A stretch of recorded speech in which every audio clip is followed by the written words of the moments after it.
It's it's beautiful. Yeah.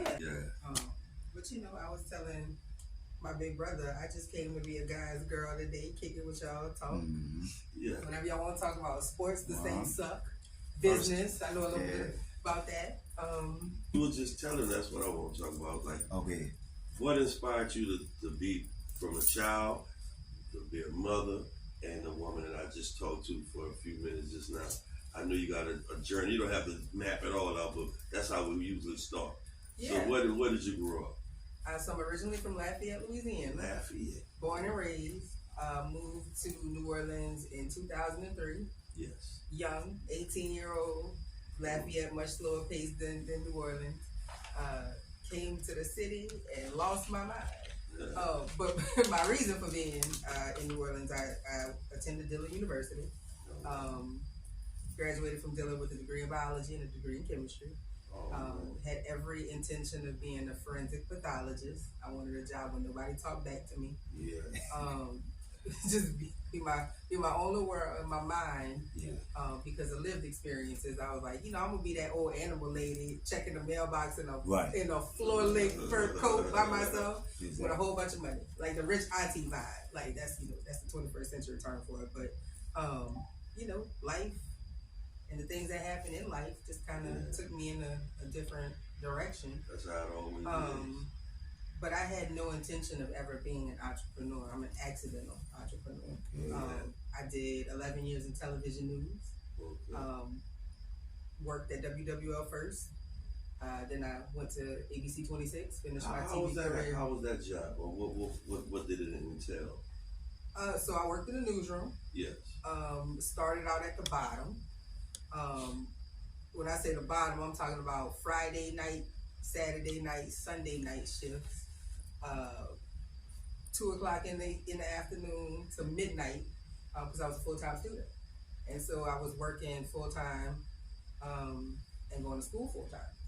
I mean, what did you actually do? You had to gather information? Or Yeah. So we kept up with the reporters and the photographers. I worked at the news desk. So the news desk is the nucleus of any TV station across the country. So you had some cool jobs in your life. Yeah. So at after the 10 o'clock news, on the weekends live in New Orleans. So I sit there. We had police scanners in the newsroom, and I would sit and listen for crime shooting. If the code's still the same, it's 30S. 30S means somebody got shot, and we had to send a photographer out there. You cover the news 24 hours a day. Yeah. Like that's a job that is consistent. It's every day, 365 days.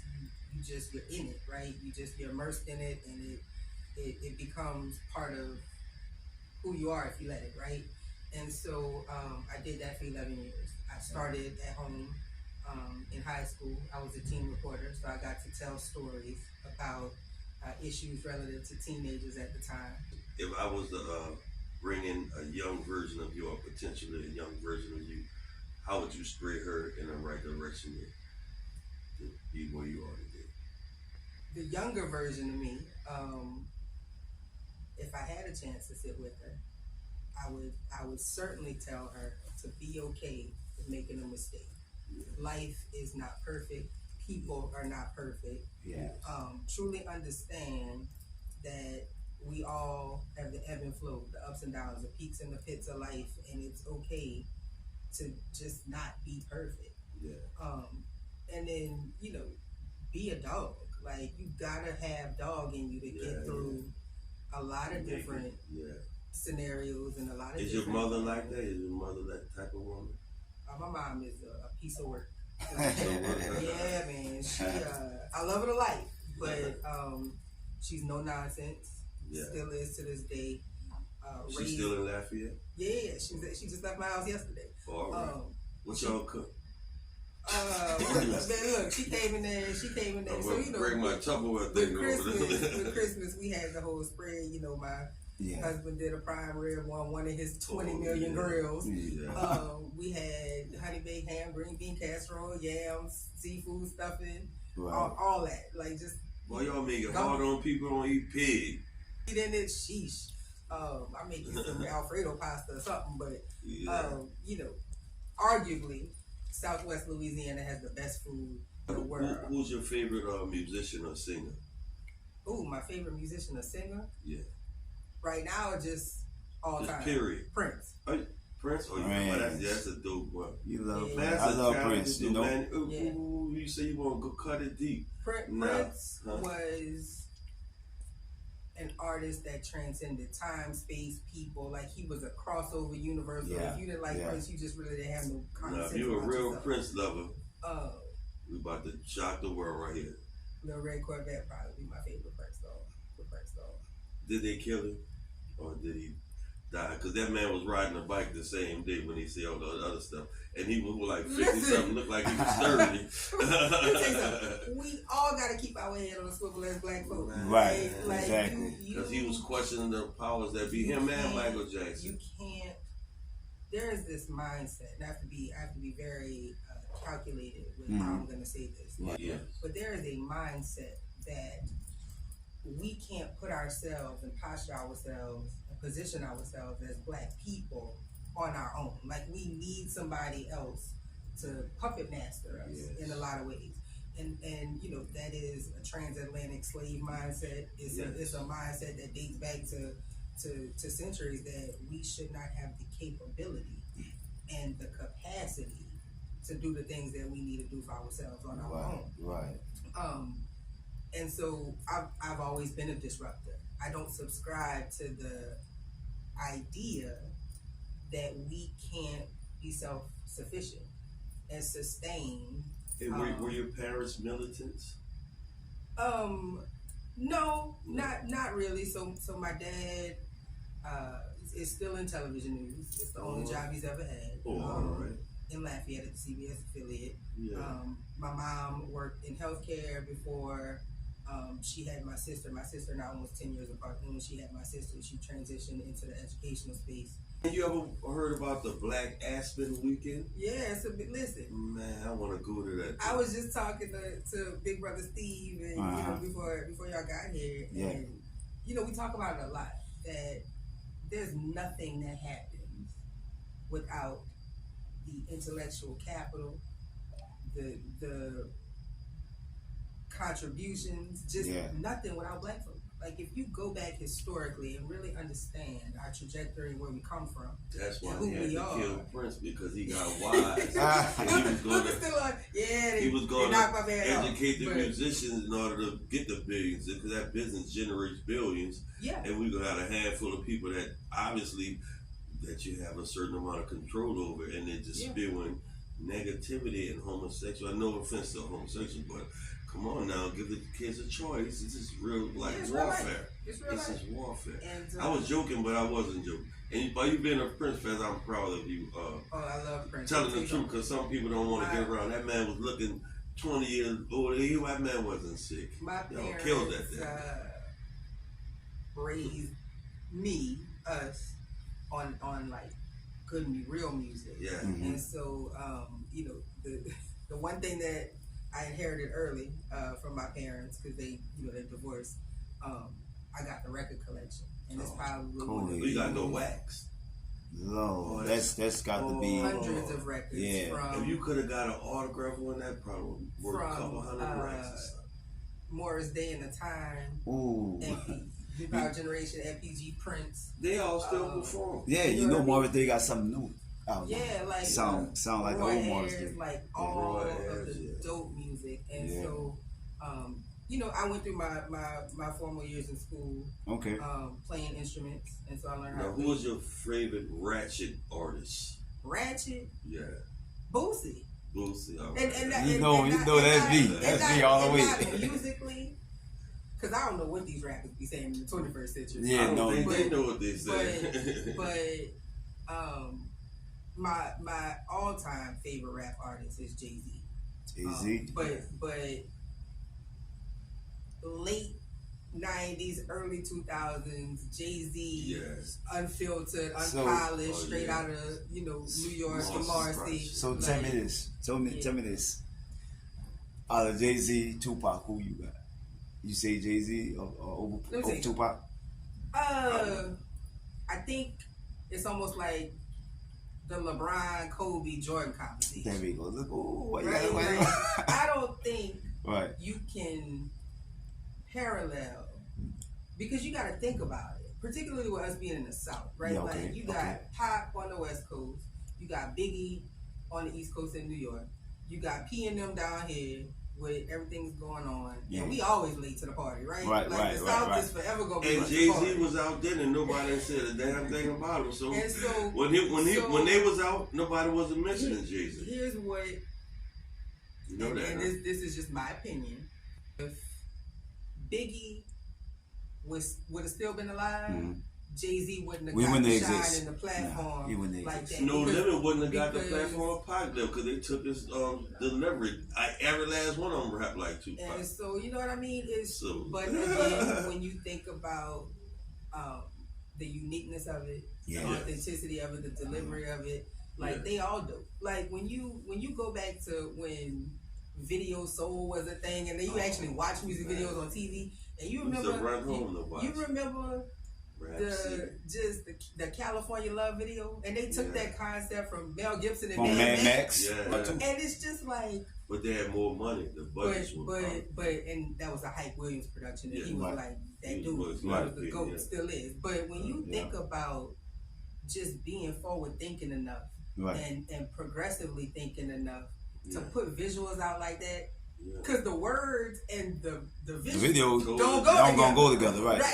But you creating this hybrid situation where you bring in the movie aspect of it and the visual aspect of it, and just all those things come together, and I tell stories for a living. And so being able to just really relate and that resonate in that way, it's crazy. But I know you got one. Hit us with one right quick. So Dillon University, we used to have this thing called Cafe Noir, right? Noir being black and French. And he is now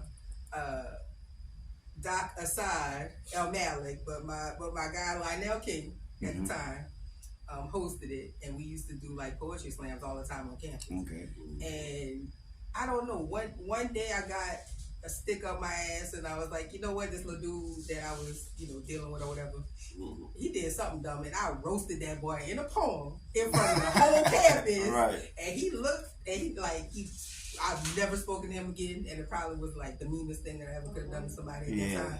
But I had to flame him, and I flamed him to the cadence of Love Jones. You got the demeanor of look. That's my poetry stick. You got the demeanor of a very sweet lady, and then but we all have that side. Nobody, don't bother that side, because I don't like that person either.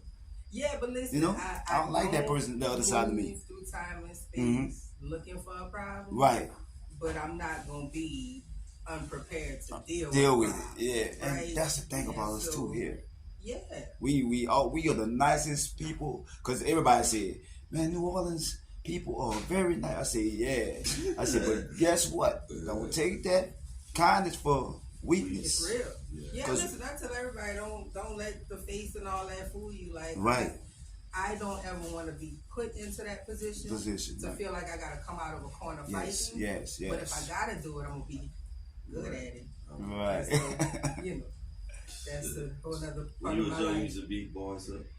When I was I didn't have to, because when I was young, all the boys were my friends. Yeah. And so wasn't nobody messing with me. We live. Back with Miss Jolie Bernard. Yeah, living in my color. Yeah. So tell us about more about what you do. Like what I do for a living. So I tell everybody like, yeah, you don't do nothing. You like Tommy off of Martin. Like, I check traps all day, but I really don't. I have a legitimate job. So I own a strategic communications and branding firm. It's called the Bernard Group. We're 13 years old. We started out of necessity in 2010 when I quit my job at the TV station I was working for at the time. I just had enough. That day wasn't a good day, and I left a six-figure job. I quit. So I had to figure out, what am I going to do the next day? Say that again. Strategic what? Strategic communications and branding. What that means For people that's just like, I don't know what you're talking about. I tell stories, right? I build out conversations. I tell stories from my clients. We develop and design the look, feel, and sound of their business. I do public relations. I find myself over the past couple of years becoming really good at doing crisis communications work. Meaning somebody did something crazy, said something crazy, and they need a professional communicator to come in and help clean some things up. Just out of circumstance, time, and space. I've been doing a lot of racial equity and social justice work through the communications lens. Have a great relationship, love him to life, with Ben Crump and his team that are moving through. What kind of person does he have a sense of humor? Yeah, but I mean, when you're an attorney, you gotta be a dog. One, when you're good at what you do, when you're exceptional at what you do. Yes. And people see that in a very public way. Yes. Because you have to remember how Ben Crump came on the scene, right? Like Trayvon Martin lost his life. He got killed. Publicly, and in Florida, Sanford, Florida, and Attorney Crump represented the family of Trayvon Martin. He represented every last one of them. And so, because of how he was able to support that family, he became our generation, my generation's Johnny Cochran, Jesse Jackson, Reverend Jesse Jackson, what part of the Reverend world is he Al from? Sharpton. We have a professional relationship, so I don't really get to spend a whole lot of time with him like that. He has an accent like Alabama. Really get to know him like that, but he's an incredible human being. Yeah. I support everything that he does. And I have some work that we're doing together on behalf of, unfortunately, on behalf of one of my friends, former NFL player who tragically lost his life at the hands of law enforcement in Alabama, Glenn Foster. And so, that's how I met Attorney Crump and his team. Yeah. Back to my original point, you can be everywhere all the time if you have reciprocal relationships. If you have people that are in these landscapes that you can work with to help represent families. So, I tell the story through that lens to make sure that the families are not jeopardizing their ability to bring forth the case. I'm glad you brought it up. Now, how do you feel from your heart about the violence that Black people have been subjected to throughout the years by law enforcement? So I think when you go back in time and space and truly understand slave patrol and how law enforcement and the genesis and catalyst of that came to be and why it was even designed that way, you have to understand fundamentally what that's all about. And so, because I work on both sides of the conversation and the concept of community policing, law enforcement, a lot of my really good friends are Black law enforcement executives who constantly have to defend their decision to be Black and police. Our community has a very complicated relationship with law enforcement. Right? We're always positioned as Black folk to be in a situation where we either the victim or the aggressor. So it's always an enforcement space, right? So when you don't have the opportunity to see a police officer, one particularly that looks like you, in a non-enforcement situation, or you just don't get that opportunity to understand who they are. Not to even cut you just make me think of something that's real serious. Now, New Orleans East, by perception, is like the worst place as far as crime in Well, it's not. I know, but I'm saying that's what people think. And you know what? Most of our police officers reside in East. Yeah, but what you saying? When I was young, they had cops in the neighborhood. They'll come to the park, shoot bars, like more. Yeah. Right? And so relationships. I have build a relationship with the children. I have a really good friend now. That's who buzzed me, and I told him I was on the podcast. The one Steve that I told you, he's like, you should do a podcast. I'm like, about that. Next day, Right, Big Brother right. Steve calls like, I need you to come do this podcast. So Right. full circle moment. But he is one of the foremost leading subject matter experts on community police relations. He's super dope, and the work that he's doing in the space to change the mindset of law enforcement, police officers, black police officers, just how to engage and interact with community. It's really special, and it's something to see. And so he and I have done some work together. One of my other colleagues that I do nonprofit work with, we've created this social justice program and platform where we go around the country as part of an initiative that the NFL supports. And we talk about the relationship between law enforcement and young people. And the neighborhoods we work in are black and brown neighborhoods. So these kids have a very narrow In New Orleans? across the country. Okay. And these kids have a very limited view about police because they've seen somebody get hemmed up. They've seen one of their relatives get arrested. They've been on the other side of handcuffs. And so what we do is we break down the barrier of the uniform. We take the uniform, we strip the police officer completely of the uniform, And put the individual. and we put them in rooms with young people, and we have honest, transparent, hard conversations about what it's like to be men and women at 20, 30, 40, however old the officer is, and to be a youth growing up in the 21st century. Right. You have got to understand, not just in law enforcement, but across profession, across industry, across time and space. You have got to understand how to humanize everything. Everybody walking, moving through time and space, living, breathing, is going through something. Right. And if you don't have the empathy and the ability to have enough emotional awareness, aside from situational and self-awareness, there's emotional intelligence, right? A lot of people don't have that. There's grown folks walking out here in this world without emotional intelligence. Right. You don't necessarily know how to take yourself out of a situation and put yourself in another person's shoes. And so, a lot of conflict, and people don't know how to really, truly exercise efficiently conflict resolution. And so you got all kind of things, all these dynamics and reasons why folks choose to do what they do. But after the racial reckoning in 2020, and this pandemic on top of that, and people having nothing else to do but sit in the house and watch TV and see George Floyd get murdered publicly, see Breonna Taylor lose her life, Ahmaud Arbery, and the countless other black men and women who in 2020 lost their lives at the hands of law enforcement. You can't ignore that, and we can't ever walk back from that. Like, there's no going back. Really, when you really think about the work that my friend in Arlington, Texas is doing as an assistant police chief there, and then nationally, how he's connected, and even internationally in a lot of ways, how his work and platform influences how people police.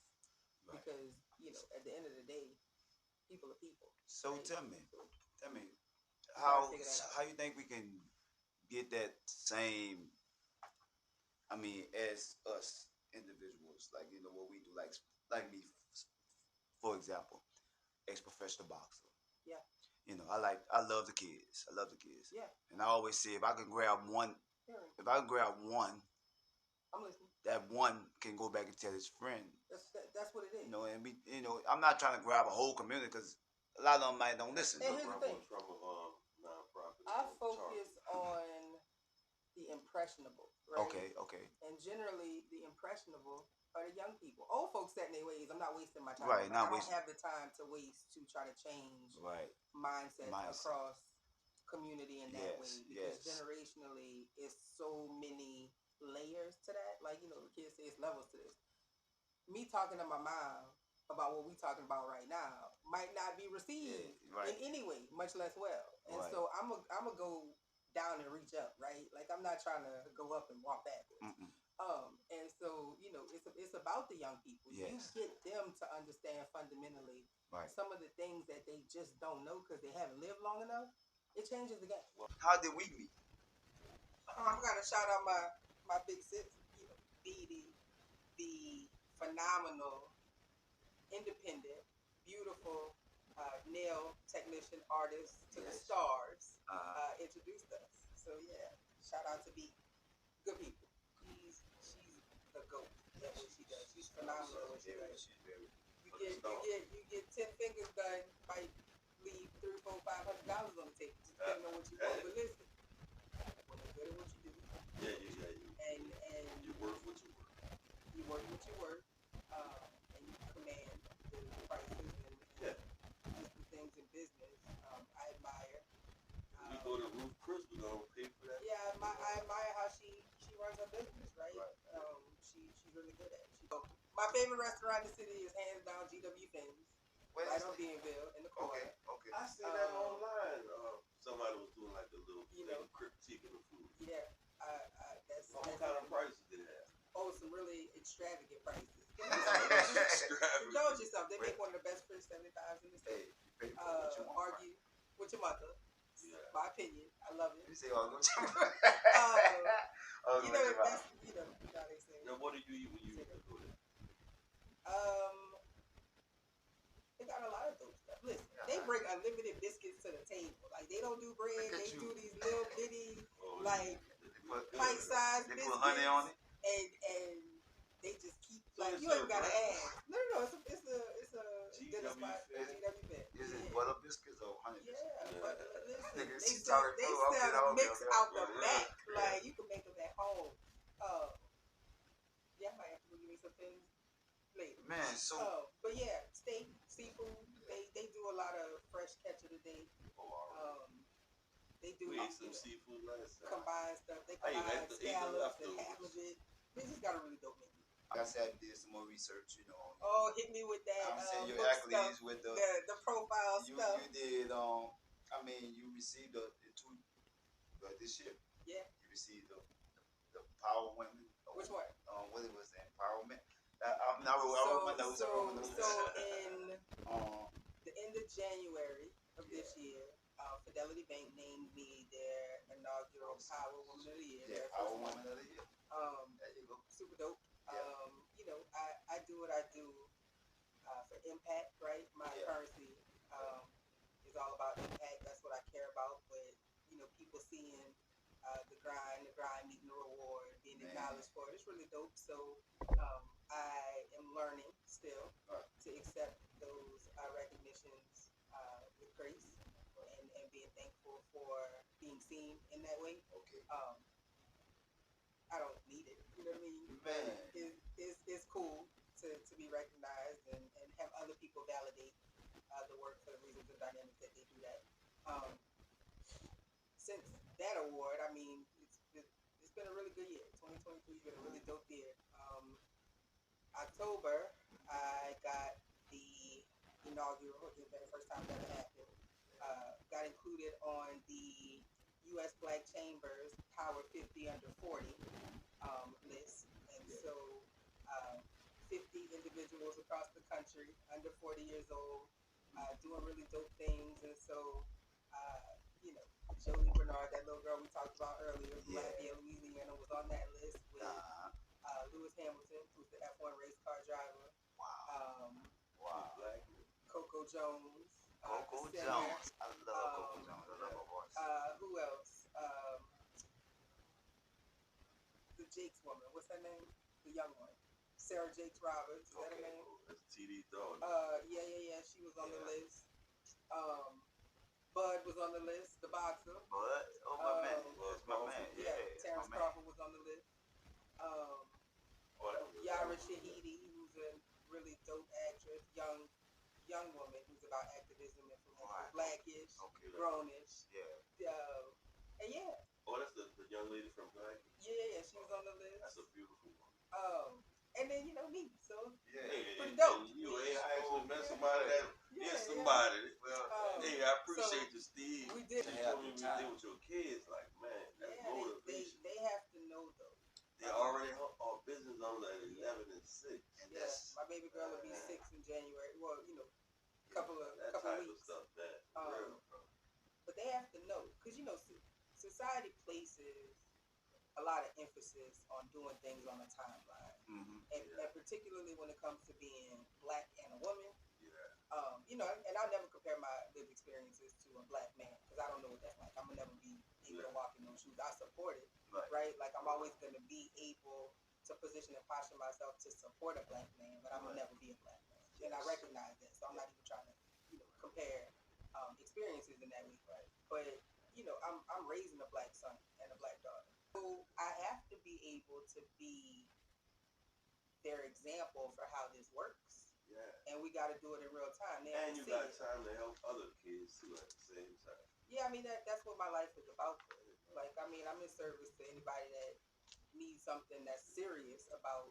I'm truly inspired by you, not just men.